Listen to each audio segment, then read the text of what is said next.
We see the world changing all the time, right? We see it in the headlines, in the politics, but what if the real shifts, the ones that truly matter, are happening much deeper? What if the very foundations of our global system, the legal codes, the economic structures, even how we're taught to think, are being completely rewritten right under our noses? Okay, let's get into this. I mean, just look at this assessment from Greater Pacific Capital. This isn't some gentle, slow evolution. They're talking about a rapid, daily fragmentation of a world order that's been the status quo for almost 80 years. This isn't just a political reshuffle. The actual ground beneath our feet is shifting, and it is happening right now. So to make sense of all this, here's our game plan. We're going to start with the visible cracks in the old order, the stuff you see on the news. Then we're going to dig way down into the invisible legal code that's been running the world for centuries.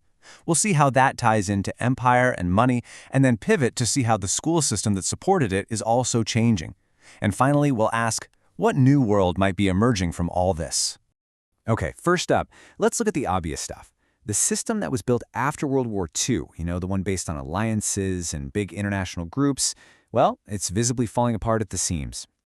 This slide really just lays it all out, doesn't it? The old playbook of leading through partnerships and international law is being tossed out the window. The new approach is all about direct, one-on-one deals, using tariffs as a weapon, and a clear belief that might makes right. We're talking about a world where even your oldest allies are suddenly just competitors. But here's the thing, it's really important to see that this isn't just about one person or one administration. People saw this coming. A futurist named Johann Galton, for instance, predicted the fall of the US empire for this exact period, all because of deep problems within the system itself. So maybe what we're seeing isn't a sudden crisis, but more like a predictable collapse, a system finally hitting its breaking point. And to really get it, we have to go deeper than the politics. We need to look at the invisible operating system that's been powering the global economy for hundreds of years. So, what is it? What is this unseen code that dictates how money, resources, and power move across the entire planet? For hundreds of years, the answer has been English commercial law. Yeah, this system of contracts and legal ideas born in London became the default language for global trade, for finance, for shipping, everything. It is literally the code that allowed the Western economy to function and to grow. And this didn't just happen overnight. It grew out of old medieval merchant laws. A huge turning point was a court case back in 1602, Slade v. Morley, which basically said, a promise to pay is the contract. Boom. That made enforcing deals so much simpler. Then you get guys like Lord Mansfield in the 1700s, who tweaked the law specifically to help business, and then that whole system got exported across the entire British Empire. And this quote from Lord Mansfield himself, this is the secret sauce.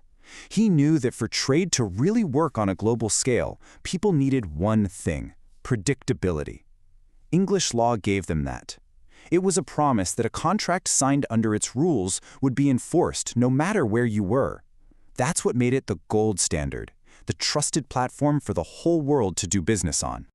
But let's be real, this legal system wasn't just a neutral tool for buying and selling. It was fundamentally tied to building an empire and a global system of economic extraction. Which brings us to this idea of neo-colonialism. And this is so key. Just because a country gets political independence doesn't mean it's economically free. The old empires could keep control through the very legal and financial systems they had installed. They didn't need to own the mines anymore. They just needed to control the contracts that govern the resources and the labor. And the scale of this extraction, it's almost impossible to wrap your head around. Researchers estimate that Britain pulled wealth equal to 9.2 trillion pounds in today's money from India alone. This wasn't just random theft. It was a systematic process, made possible and enforced by a legal system designed to benefit the empire above all else. But you can't just run an empire with laws and money. You have to get people to buy into the whole thing. You need to shape a shared worldview. And for centuries, that job started in the classroom. Way back in the 1800s in England, the Church of England started this huge project to educate the poor, but the goal wasn't just about reading and writing. It was explicitly political. The whole point was to install a specific Anglican worldview to make sure the church remained the moral foundation of the nation and of the empire. And just look at the change on this slide. It's dramatic. We went from religious instruction in 1944, which was basically, here's the one right way to believe, to a new proposed idea of religion and worldviews.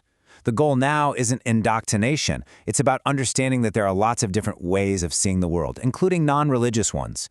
It's a massive shift from demanding a single identity to learning how to navigate a world full of them. So if that old educational model is on its way out, what's starting to replace it? Well, the new approach seems to be way more holistic, combining our inner development with practical, real-world skills. The new idea is this kind of secular, spiritual education. And no, this isn't about religion. It's about a rational journey to understand your deepest self. It's about figuring out who you are and what makes you tick, totally separate from any specific belief system. Now, here is a fascinating example of what this looks like in the real world. A study on teaching kids entrepreneurship found it did way more than just teach them business. The actual process of selling became this training ground for virtues like honesty and responsibility. And the result? They called it spiritual intelligence, a deep understanding of what's right, learned not from a textbook, but from direct, hands-on experience. And this is all part of a much bigger trend. We're seeing this new holistic model that connects things like yoga and mind-body awareness directly to your financial health. It combines emotional intelligence with financial literacy. The goal is no longer just to slot you into a system, it's to empower you from the inside out, fusing that spiritual depth with material success. So let's zoom back out and look at the whole picture. The old architectures, the legal ones, the imperial ones, the educational ones, they're all crumbling. So what might a world built on these new, more integrated ideas actually look like? I think this quote just gets right to the heart of it. The old world was built on divisions, on putting everything in separate boxes. Spirit over here, material stuff over there. This new way of thinking wants to get rid of the boxes. It wants to find that sweet spot where the spiritual and the material aren't fighting each other, but actually come together to create a true, unified force. I mean, just imagine what that can feel like. A world where we aren't trapped inside these rigid ideological fortresses. A world where that relentless, zero-sum game of competition finally eases up, because our focus shifts from what's outside to what's inside. It's a radical vision for sure.